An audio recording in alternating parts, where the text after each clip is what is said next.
clearly identify a problem, and then ask a bunch of questions. Every time we have done this, we have gotten smarter. Hi, my name's Devin. Today I own several multi-million-dollar companies. We started with $5,000 in a credit card. I don't know the easy way. I only know the hard way. Hey everyone, welcome to the Whiteboard Entrepreneur Podcast, where I give straightforward advice to fuel the entrepreneur in all of us. I'm Devin Dickinson, and today I want to encourage you to never make assumptions and never stop asking questions when it comes to problem solving. And in order to do this, first I want to give a shout out to my fourth grade teacher, Mrs. Imler. She taught me this. So we had this class where she was teaching us on how to think creatively and how to expand our minds and really utilize the talents that we've all been given. And she would focus a lot on problem solving. And so one of the ways that she demonstrated this was she called them stories with holes in them, but basically they were just riddles. And I'll never forget the very first class. She told us this riddle. I'm going to tell you the riddle here in a second. But the point of this is that I apply this methodology now in all of my businesses whenever it comes to problem solving. Because when it comes to problem solving as an entrepreneur or a leader, we often feel this great burden of having to have the problem already solved right on the top of our head. Someone says, hey, here's a problem, and we give them the answer.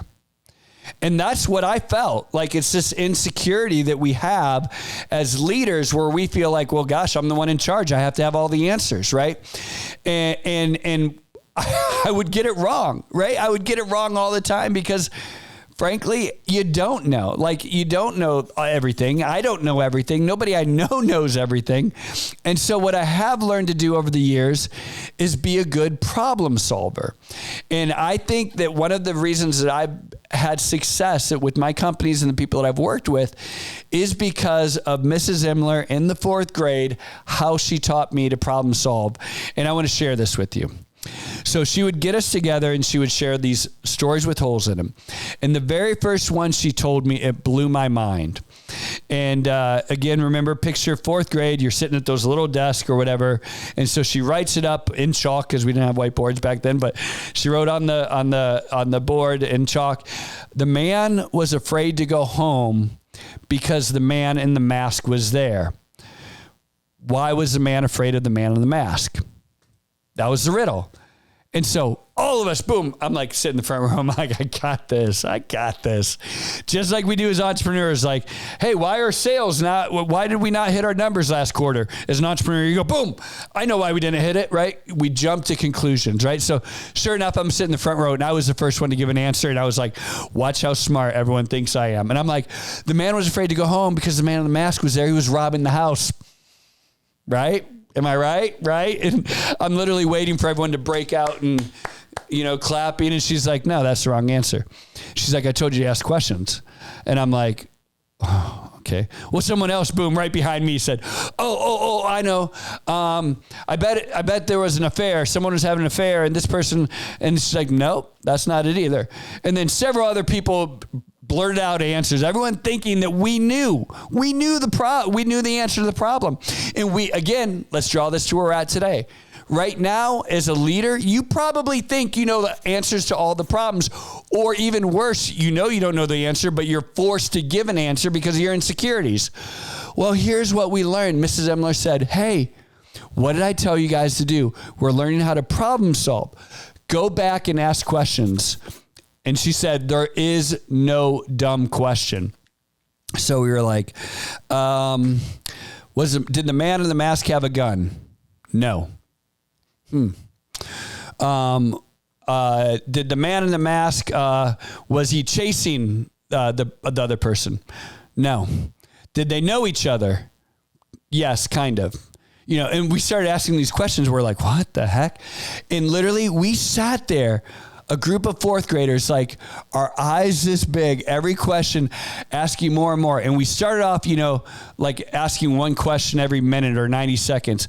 And by the end, we were asking one question every 15 seconds. Yes, no, yes, yes, yes, no, yes, no, yes, no. 45 minutes of this go by. Finally, we're like, oh my gosh, they're playing baseball. The man was on third base and was afraid to go home to home plate because the man in the mask had the ball and he was going to tag him out. And we laughed, we felt dumb, we felt smart, like all of this, all of these emotions go through. We're like, we just solved this problem. I can't believe how simple it was.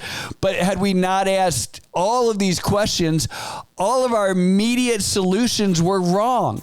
Everything that we thought we knew was wrong. And so I have now applied this to my businesses.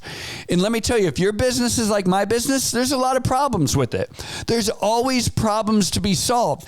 And so what I've trained our leaders to do is when we have a problem, no one can jump to conclusions. Do not jump to the answer.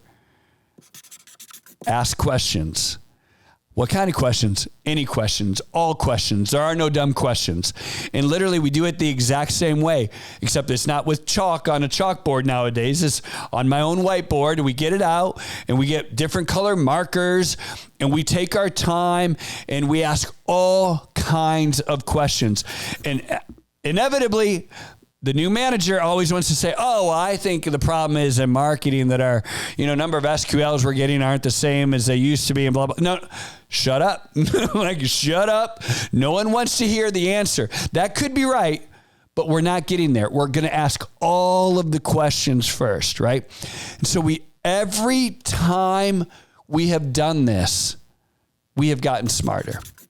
And I will tell you, there have been times when sure enough, we did know the answer.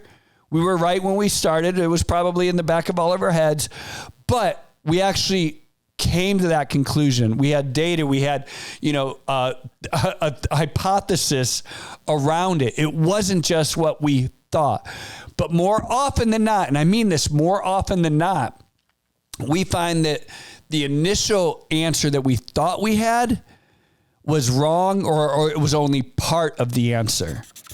And so this is an exercise that I do with all of my companies. This is an exercise that you need to learn how to do.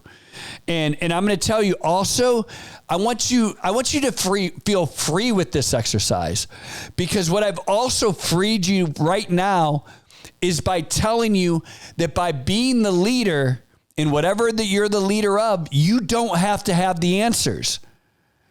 As a leader, what you have to have is the question, the problem, right?